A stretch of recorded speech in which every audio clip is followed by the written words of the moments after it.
First of all, I want to say great thanks to the organizers of this wonderful forum and for the possibility of me, the person from the other side of the frontier, to take part in it.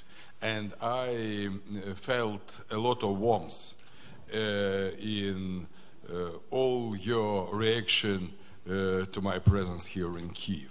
So thank you very much, and thanks for the organizers of this wonderful and very useful for Ukraine and also for Russia forum.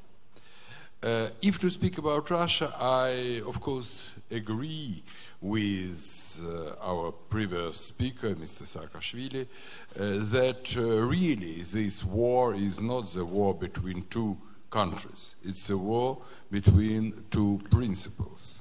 One principle is the principle of European consciousness, European form of mind, and another is of the former Soviet, I would say, totalitarian form of mind. But to say European form of consciousness, it's to say too small, too little about it. Because what is the main principle? Main principle of Europe, main principle of Christian civilization. It's the orientation to human person. Human person is much larger than all other items, nation, state, civilization, because in our Christian faith we know very well that Jesus Christ came to the land, to the earth, to give a possibility for salvation for human beings, not for nations, not for countries, neither for civilizations. And totalitarian form of consciousness, everywhere, not only in communist form, but also in Nazi, in fascist form, is that some abstract principle is higher than human being. It may be principle of nation, principle of race, principle of social class, something like this, but human being is only a vehicle for the realization of some unhuman principles. And so the struggle which now we see between Russia and Ukraine is, in its inner sense, is the struggle between these two approaches to life.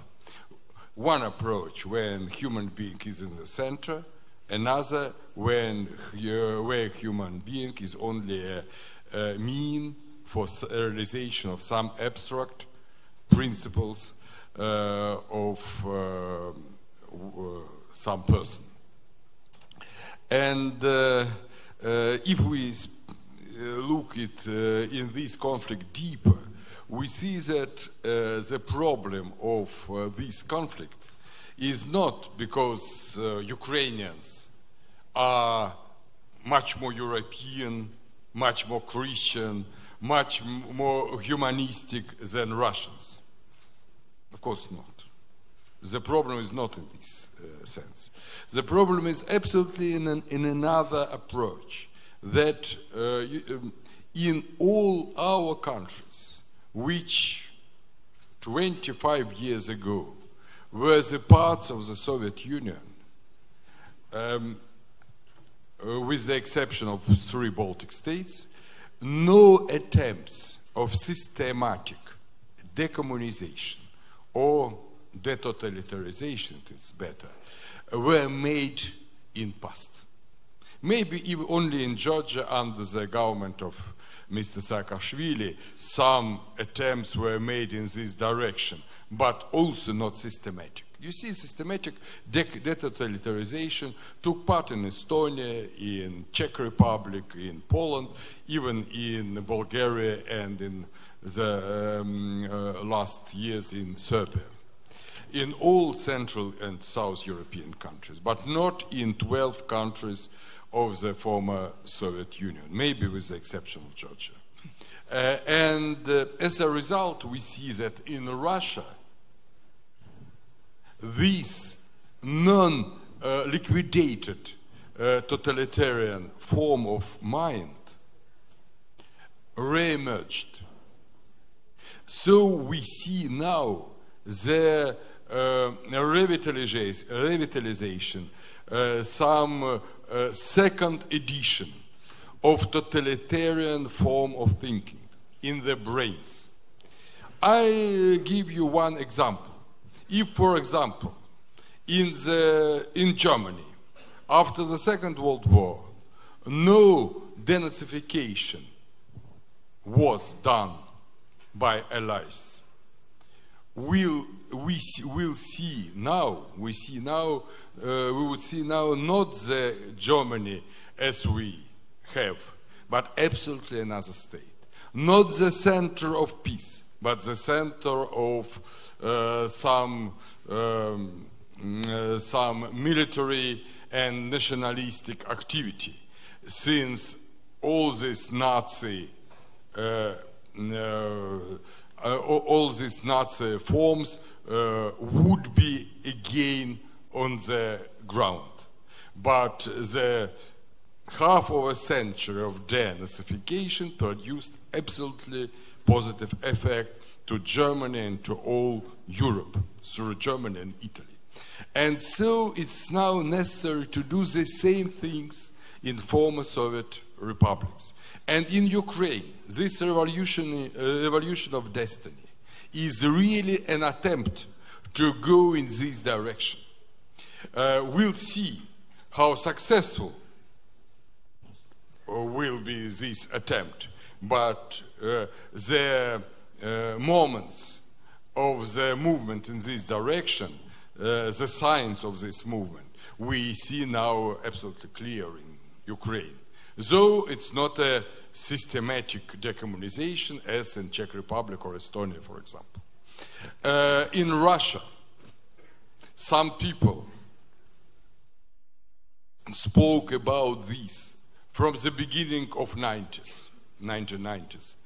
But in this zeal to build new market society, our government under President Yeltsin prefer not to hear these words.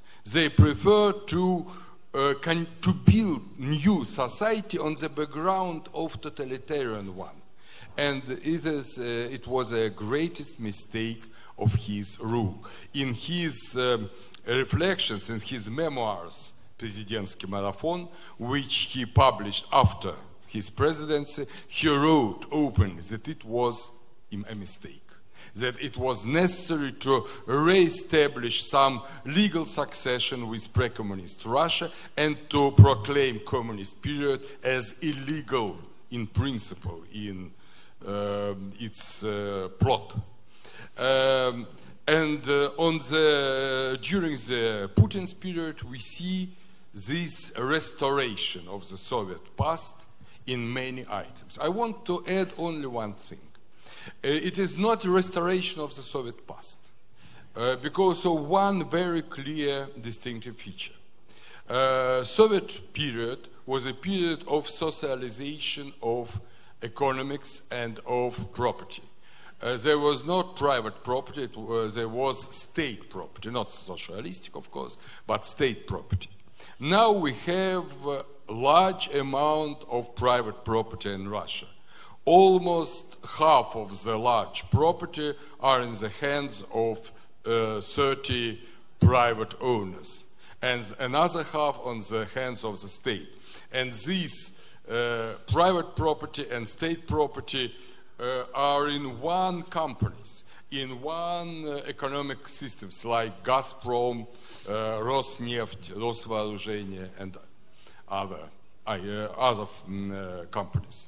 That's why we have now not socialist form, not a revivalism of socialism, but we have some form of corporate state, corporate authoritarian nationalistic state. And this corporate nationalistic authoritarian state looks much closer, not to Soviet Union, but to fascist Italy, not Germany with its racial policy, but to fascist Italy, Italy of Mussolini. So now in Russia, we have this, we like to speak about hybrid war, about hybrid things, but in Russia we have a hybrid state, because it, in plot it's fascist, but it packed into Soviet former covers. So we have this hybridic state. What is the perspectives of this state?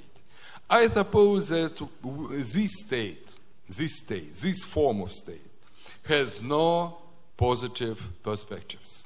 Okay, Andrei, I'm going to, if you wrap it up in a minute, 1 minute? 1 minute. Okay.